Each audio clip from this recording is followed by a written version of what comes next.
Next बघा part 4 आपला चालू झालेला आहे. त्याच्यामध्ये next what is given to us guys.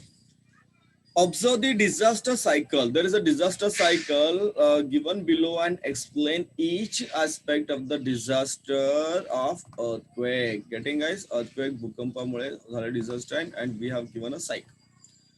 Now, let's see here. Let's see this cycle, guys. What we are learning? We are learning disaster management, right? थोड़ी जरा screen थोड़ी C लहान करतो, then we'll be able to see it very properly. थोडीशी लहान करतो screen बघा. नाही थोडीशी अजून लहान करा स्क्रीन मला. You can maximize screen from your side.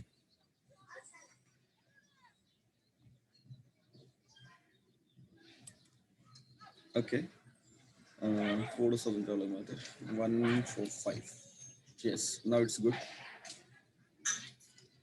So main aspects of disaster management cycle. What are the main aspects? What are the main aspects of disaster management cycle? Getting guys? What are the main aspects of disaster management cycle?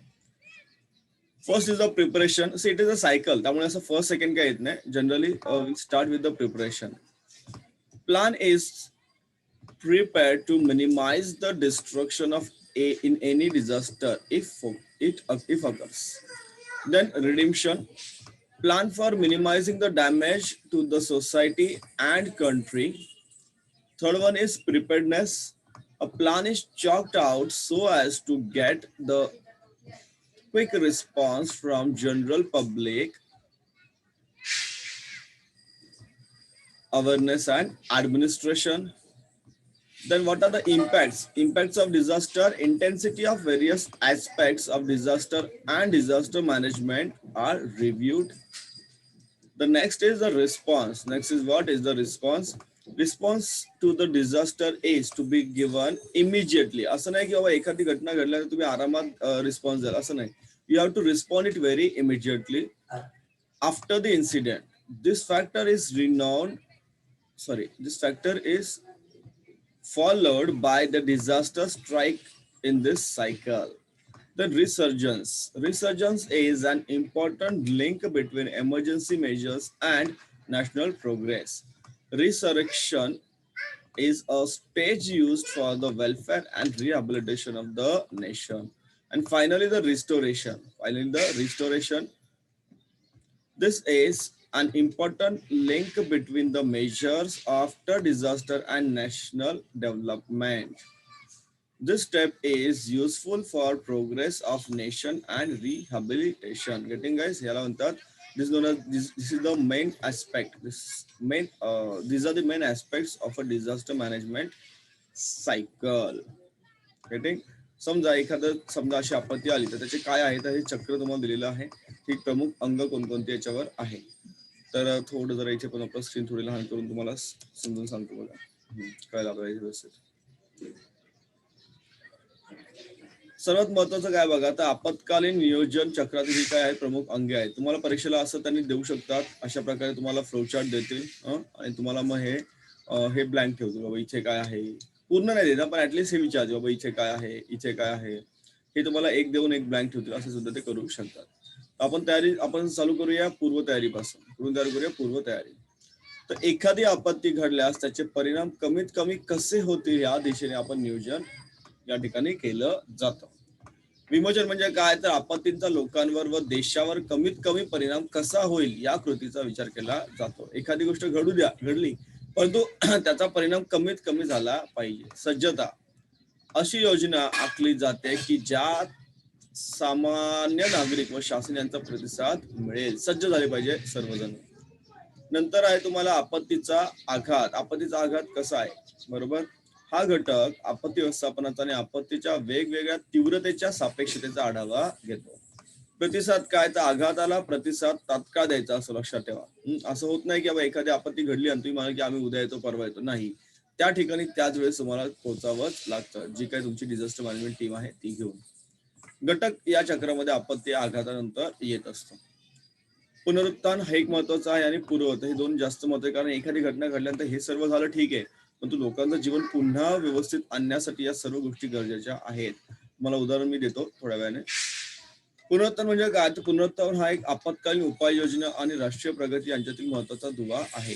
पुनरुत्थान हा टप्पा राष्ट्राच्या हितासाठी व पुनर्वसनासाठी वापरतात. पूर्ववत्ता पूर्ववतता आघातानंतर जनजीवन जेव्हा विस्कळीत होते तेव्हा गाव किंवा शहरे संपूर्णपणे पुनर्वसन करण्यासाठी जेवढा वेळ लागतो तेवढा त्याला पूर्ववत्ता असे म्हणत असतात. Next is the structure of disaster management. 18. Please mute your sound Sahil please. Everybody please mute your sound. गाभाळांनो त्यातून दे ना आणि म्यूट युअर साऊंड. हे पण आवाज नाही बंद करायचा आहे साहिल प्लीज. Very good. चलो. So what is the structure of a disaster management authority? कोणतरी तुम्हाला authority पाहिजे की नाही? So what is the structure, guys? In case of disaster, an authority has been established at the level of government. Following flowchart indicates the function and control of coordination under the disaster management from national to village level. Disaster Management Act आहे आपल्याला 2005 चा has been passed in our country. लक्षात घ्या आपल्याकडे तो आहे Disaster Management Act. So if we see guys the chart, so बघा आपण जाऊया डायरेक्ट नॅशनल लेवलला. नॅशनल डिझास्टर मॅनेजमेंट अथॉरिटीचा चेअरमॅन आहेत आपले प्राईम मिनिस्टर.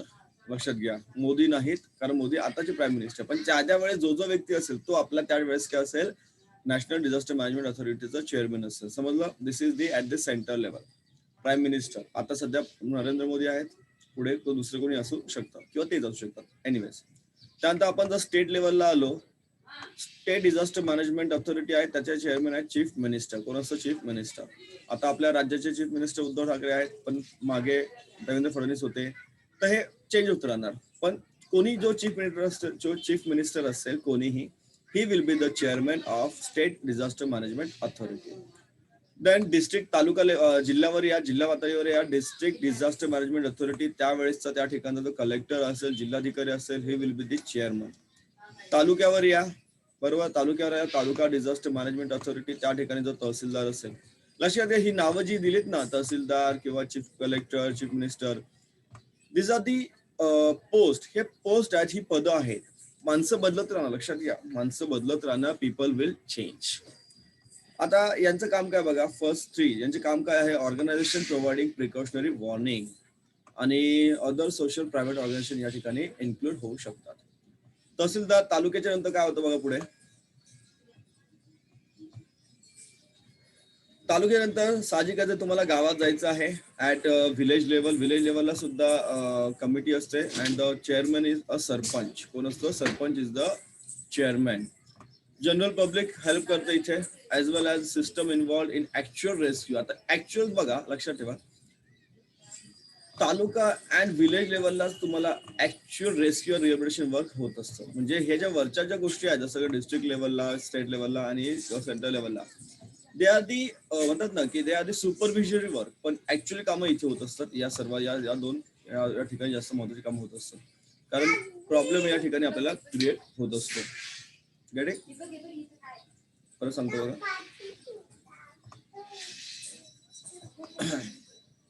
आपत्ती व्यवस्थापन प्राधिकरणाची संरचना आपण पाहायची आहे. पुन्हा सांगतो, ऑलरेडी सांगितलेली आहे, बट स्टील मग थोडंसं मराठी सांगतो. See what I feel guys, की तुम्हाला विषय समजणं महत्वाचं आहे, whether it is in English, whether it is in Marathi, और whether it is in both the language.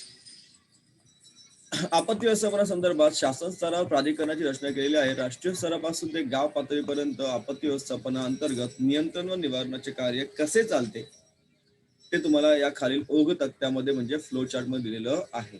आपल्याकडे कायदा आहे, आपल्या देशामध्ये आपत्ती व्यवस्थापन कायदा आहे, 2005 साली संमत केलेला आहे.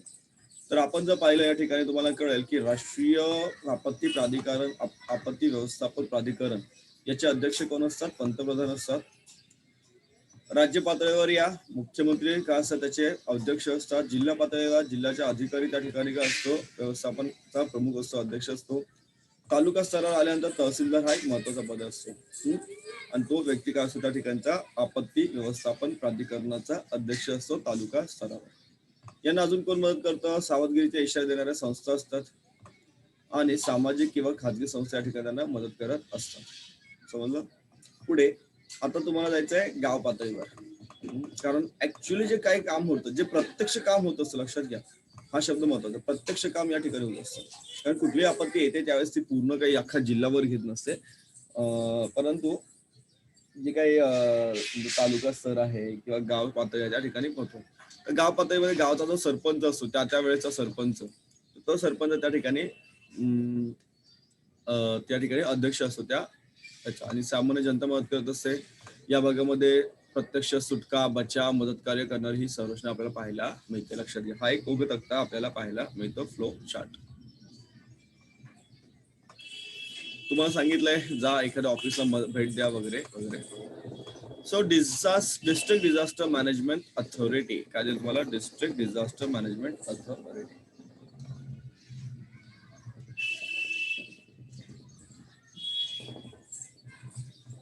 At the district level, district collector is responsible for disaster management and implementation of rehabilitation schemes.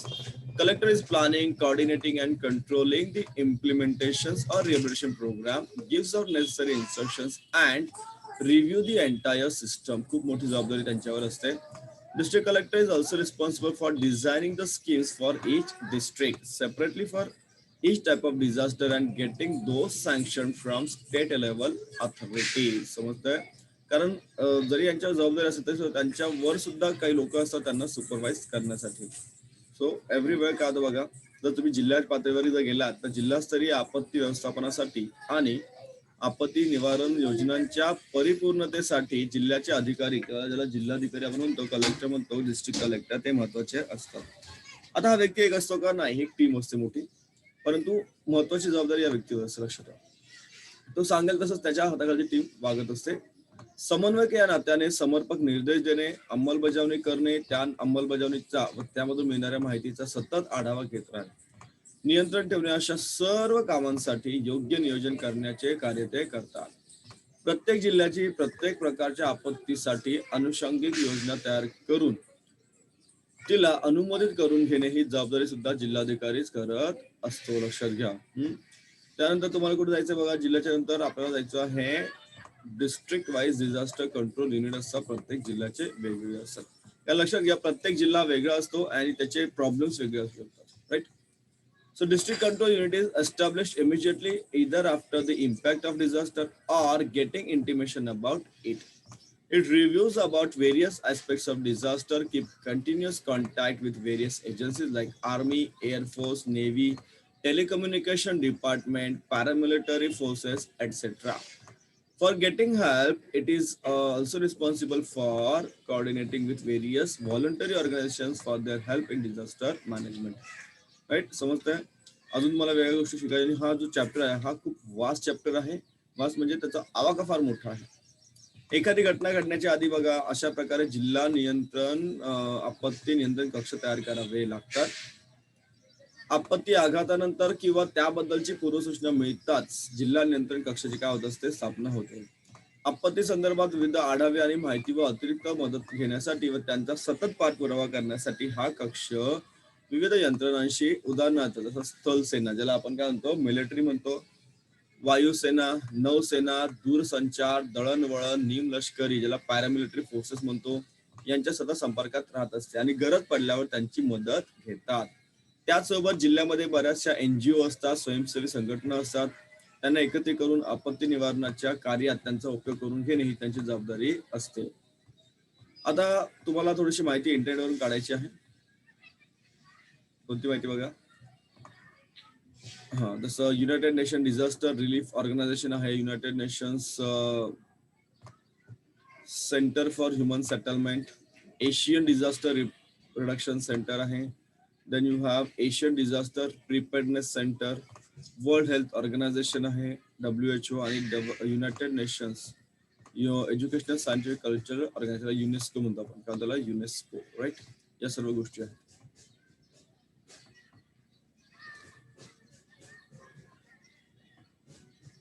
ते दिलंय. आता तुम्हाला दिलंय ठीक आहे NDRF. NDRF तुम्हाला माहिती लिहिल्यानंतर तुम्ही इथे क्लिक कराल. आता माझ्याकडे लॅपटॉप आहे मी पटकन क्लिक करू शकतो, पण तुम्ही सुद्धा जर ही वेबसाईट टाकाल तर तुम्हाला या ठिकाणी जर वेबसाईट टाकली तुम्हाला काय मिळेल? NDRFच्या तुम्ही गव्हर्नमेंटच्या वेबसाईटवर जाऊ शकता. काय टीम करते आपण पाहूया. So what does it does? What does what? Okay, who does what? NDRF म्हणजे national disaster response force has been established as per the disaster management act. आपण मागशी बघितलं 2005. Divisions of this work are working in army. लक्षात घ्या, ही माणसं कुठे असतात? आर्मीमध्ये काम करत असतात already. Overall, 12 divisions are working in the country. Its headquarters is in Delhi and its action is all over the country with the help of army. It is in action. In Maharashtra, National Disaster Response Force is in action through State Reserve Police Force. आपल्याला काय आहे? SRPF. Personnel of this force have substantial contribution in rescue work in disasters like cyclone, cliff sliding, building collapse, etc. आणि तुम्हाला website दिलेली आहे. Will go to the website, don't वरी.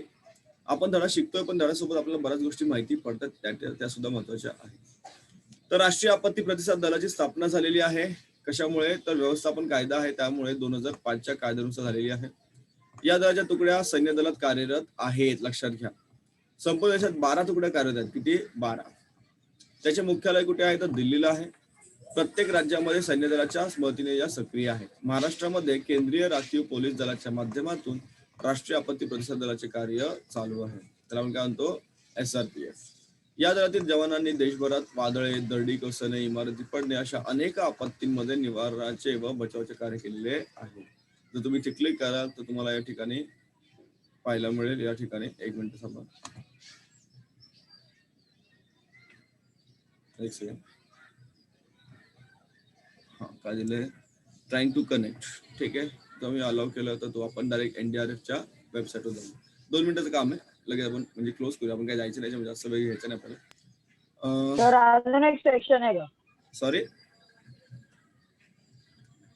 काय म्हणतो बाळा? बोल. अजून एक सेक्शन आहे का? नाही बाळा, हा एक दुसरा सेशन आहे. हा सेशन आहे फक्त आपला. हा अजून एक 10 मिनिटं चालेल. बघा, तुम्ही जर बघत असाल, तुम्हाला मी घेऊन गेलेलो आहे एका वेबसाईटवर, ज्या वेबसाईटचं नाव आहे ndrf.gov.in. आणि या वेळ ठिकाणी तुम्ही पाहू शकता, त्यांचे हेल्पलाईन नंबर्स आहेत. या ठिकाणी उत्तराखंड ग्लेशियर बस्ट अपडेट. लक्षात घ्या, जेव्हा उत्तराखंडमध्ये जे ग्लेशियर बस्ट झालं ना, आपण मगाशी बघितलं होतं, तर त्या ठिकाणी काय आहे ती त्याच्या ठिकाणी हेल्पलाईन नंबर दिले आहेत. काय घडलंय ते सर्व त्या ठिकाणी दिलेलं आहे. अजून तुम्ही बघा, या ठिकाणी वेगळ्या प्रकारचे हेल्प करणारे फोटो तुम्हाला पाहायला दिसतात, पाहता येतात. बघा, ही टीम आहे त्यांची, वेगळ्या लोकांना हेल्प करतात ती लोक. सर्व माहिती तुम्हाला त्या ठिकाणी मिळते. आणि हे आहेत आपले त्यांचे जे प्रमुख आहेत, DG आहेत, श्री SN प्रधान, IPS ऑफिसर आहेत ते. ठीक आहे, आणि बऱ्याच गोष्टी त्याच्यामध्ये दिलेल्या आहेत. एनिवेज, आपल्याला जास्त वेळ जायचं नाही, आपण आपल्या विषयाकडे बोलूया. ओके, तुम्ही सुद्धा या टीम मध्ये सहभागी होऊ शकता. जर तुम्ही मिलिटरीमध्ये गेले किंवा कुठे, म्हणजे तुम्ही पोलीस वगैरे झालात किंवा मिलिटरीला आहेत, नेव्हीला आहेत, तर या ठिकाणी तुम्ही जाऊ शकता. पुढचा पाऊल पाहूया आपण. First aid and emergency action. ही चिन्ह जी आहे ती तुम्ही बऱ्याच ठिकाणी बऱ्याच गोष्टीमध्ये बऱ्याच वेळेस पाहिली असतील. आणि आता जर तुम्हाला माहित असेल की जे काही फ्लेमेबल गोष्टी आहेत, मग दिले बघा, फ्लेमेबल लिक्विड आहे. इव्हन आपलं जे सॅनिटायझर आहे ना, सॅनिटायझर, तुमच्या घरी जे सॅनिटायझर आहे ते सुद्धा फ्लेमेबल आहे. लक्षात घ्या. त्यामुळे प्लीज सॅनिटायझर लावून आगीजवळ जाऊ नका, प्लीज. फ्लेमेबल गॅस आहे आणि एक्सप्लोजिव्ह अशी चिन्ह तुम्ही पाहिली असतील. हे इंडिकेट करतात की एखादी गोष्ट कोणी वापरेल, कोणी वापरू नये. So you have studied earlier classes about the type of first aid and first aid to be offered to the person injured in disasters. Use of this knowledge is useful for offering the help to classmates or people around you in facing any disaster or injured therein. Sometimes we have to face the disaster due to our own unawareness. लक्षात, कधी कधी आपल्या गोष्टी म्हणतात ना, आपण निष्काळजीपणा करतो. Some symbols given besides are seen used around us. बऱ्याच ठिकाणी असतं. तुम्ही बघा, तुमच्या घरामध्ये जर बेगॉन असेल किंवा तुमचं हिट असेल, काला हिट किंवा गोरा हिट, गोरा नाही सॉरी, लाल हिट वगैरे, तर तुम्हाला हे पाहायला मिळेल. बघा, एक मिनिट. हा, चला लक्ष द्या.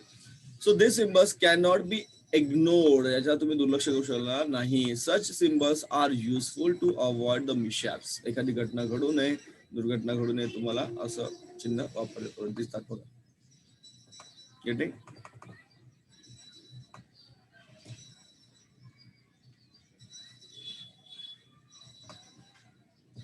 प्रथमोपचार काय तुम्हाला माहितीये? फर्स्ट एड काय असतं? आपत्ती जखमी झाल्यानं काय करू शकतो आपण ते पण माहितीये. फर्स्ट एड किंवा प्रथमोपचार वगैरे. लक्ष द्या, प्रथमोपचार म्हणजे काय? प्रथमोपचार. एखाद्याला काही लागलं तर आपण काय त्याला तिथल्या तिथे तात्काळ काय करणार? जसं आपण हळद लावतो किंवा आपण डेटॉल वगैरे सोपतो करतो. आपण दवाखान्यात नेणारच आहोत त्या व्यक्तीला. परंतु त्याच्या आधी काय करायचं? ती जखम झाली, त्याला थोडंसं रिलीफ मिळेल त्यासाठी आपण फर्स्ट एड वापरत असतो. प्रथमोपचार आणि आपत्कालीन कृती, first aid and action in emergency. तर मागील इयत्तामध्ये तुम्ही आपत्तीमध्ये जखमी झाल्यावर कोणकोणते प्रथमोपचार करायचे याची माहिती घेतलेली आहे. यामुळे होतं काय की आपल्या वर्गातील सहकारी, तुमच्या आजूबाजूला मुलं आहेत आणि किती कार्टून पोरं असं तुम्हालाही माहिती आहे. त्यामुळे ही मुलं काही ना काही धडपडत असतात आणि त्यांना उगाच त्रास होऊ शकतो. आजूबाजूला काही लोक आहेत ते कोणत्या ना कोणत्या आपत्तीमध्ये सापडत असतात आणि त्यांना इजा होण्याची शक्यता असते. मग अशा वेळी जर तुम्हाला माहिती असेल की बाबा कोणकोणते प्रथमोपचार आहेत तर तुम्ही त्याला मदत करू शकता. कधी कधी काय होतं, आपल्या अनावधानाने सुद्धा, ज्याला आपण काय म्हणतो की आपलं लक्ष नसतं एखाद्या गोष्टीने, आपण त्या गोष्टीमुळे चुकून आपण दुर्लक्षपणा केला, निष्काळजीपणा केला की आपत्ती ओढवू शकते. परिसरात वावरताना पुढे दिलेल्याप्रमाणे काही चिन्हे दिसतात, त्यांच्याकडे दुर्लक्ष करून चालणार आहे का? अजिबात नाही. अशी चिन्हे धोके टाळण्यासाठी फार उपयुक्त ठरत असतात. इथे दिलेलं आहे फ्लेमेबल लिक्विड. याचा अर्थ काय? याच्यामध्ये जे द्रव आहे, जे लिक्विड आहे ते पेटू शकतं. फ्लेमेबल गॅस लक्षात घ्या, म्हणजे याच्यामध्ये जो वायू आहे तो पेटू शकतो. एक्सप्लोसिव्ह म्हणजे एक्सप्लोजन होऊ शकतं, याचा स्फोट होऊ शकतो, या स्फोटके आहेत असा याचा अर्थ होतो. लक्षात घ्या. पुढे बघा. Following are some pictures of disaster. Which precaution should you take during those disaster? तुम्हाला ही स्टँडर्ड 6 मध्ये हे ऑलरेडी झालेलं आहे. You had it guys. त्यामुळे थोडं तुम्हाला कळेल की इथे भूकंप झालेला आहे. या ठिकाणी बघा आग लागलेली आहे आणि या ठिकाणी सर्पदंश म्हणजे स्नेक बाईट या ठिकाणी पाहायला मिळतो. सो या ठिकाणी काय काय करू शकतो हे तुम्हाला ठिकाणी विचारलेलं आहे. Getting?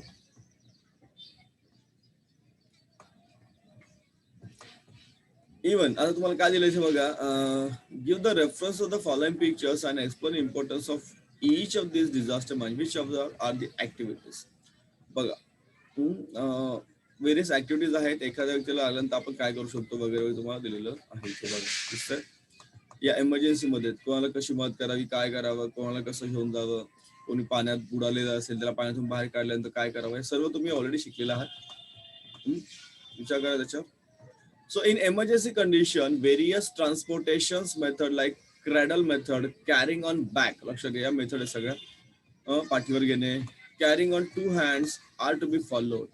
Those methods depend upon the conditions of victim. We face different types of major or minor disasters in our daily life. Varieties of disasters like accidents, stampede म्हणजे काय होते ना, जिथे आपण त्याला भगदड किंवा सगळे लोक एकदमच म्हणतात एकत्र येणं. Injuries in fighting, electric shock आहे, बर्न आहे, हिट शॉक आहे, स्नेक बाईट आहे, डॉग बाईट आहे, फायर आहे due to electric short circuit, epidemic of any disease etc. happen around us. Victims of disaster need to be offered some primary help before actual medical treatment. ज्याला आपण काय म्हणतो first aid. First aid is useful in such circumstances. समजतंय? First aid खूप महत्वाचं असतं आणि तुम्हाला त्याच्याबद्दल थोडी थोडी माहिती हवी, कारण ती माहिती तुम्ही जेव्हा घेणार त्यावेळेस तुम्ही सुद्धा कोणाला तरी मदत करू शकणार. आणि एखाद्याला अशा वेळेसची मदत होते ना, ती खरंच खूप गरजेची असते. बघा आता आपत्कालीन परिस्थितीमध्ये आपत्ग्रस्त वाहनांचे एक मिनिट बघा, आपत्ग्रस्तांचे वहन करायचं. ज्या व्यक्तीला त्रास त्याला घेऊन जाणार. तो एक पाळणा पद्धत पाहिली असेल तुम्ही, पाठून गळीला मारणे, हाताची बैठक, अशा पद्धती तुम्हाला माहिती असतील. जी मुलं स्काउट गाईडला आहेत ना, स्काउट आणि गाईड, ज्या मुलांना स्काउट गाईड शिकवलं जातं किंवा ज्यांना माहित आहे त्यांना बऱ्याच गोष्टी माहित असतील, त्यांना ह्या गोष्टी शिकवल्या जातात. आता आपत्ग्रस्त जे व्यक्ती आहे त्याची शारीरिक स्थिती कशी आहे यानुसार या गोष्टी ठरत असतात. दररोजच्या जीवनात आपल्याला अनेक लहान मोठ्या आपत्तीतून सामोरे जावे लागते. अपघात घडणे, गर्दीच्या चेंगराचेंगरी, स्टॅम्पिड म्हणजे चेंगराचेंगरी होणे, भांडण तंडे यातून इजा होणे, वीज झटका बसणे, भाजणे, उष्माघात होणे, सर्पदंश, श्वानदंश, श्वान म्हणजे कुत्रा, असे किंवा विद्युत शॉर्ट सर्किट होणे, तुम्ही ऐकलं असेल, एखाद्या रोगाची साथ पसरणे, अशा अनेक घटना दिवसभरात घडत असतात आणि तुम्हाला या गोष्टींची जाणीव आहे. या आपत्ती तुमच्या घरी होऊ शकतात, शाळेत होऊ शकतात, आपण जिथे आहोत त्या ठिकाणी घडून येऊ शकतात. आपली भूमिका काय या ठिकाणी नेमकी ते महत्वाचं आहे. ज्यामध्ये बघा आता तुम्हाला इथे दिलं बघा प्रथमोपचार. की अचानक अशा उद्भवलेल्या आपत्तीमुळे आपदग्रस्तास वैद्यकीय उपचार मिळण्यापूर्वी तात्काळ काही उपाययोजना मिळणे आवश्यक असते. अशा वेळेला काय म्हणतात, तुमचं काय उपयोगी येतं, प्रथमोपचार उपयोगी पडतं, त्याला फर्स्ट एड आपण असे म्हणत असतो.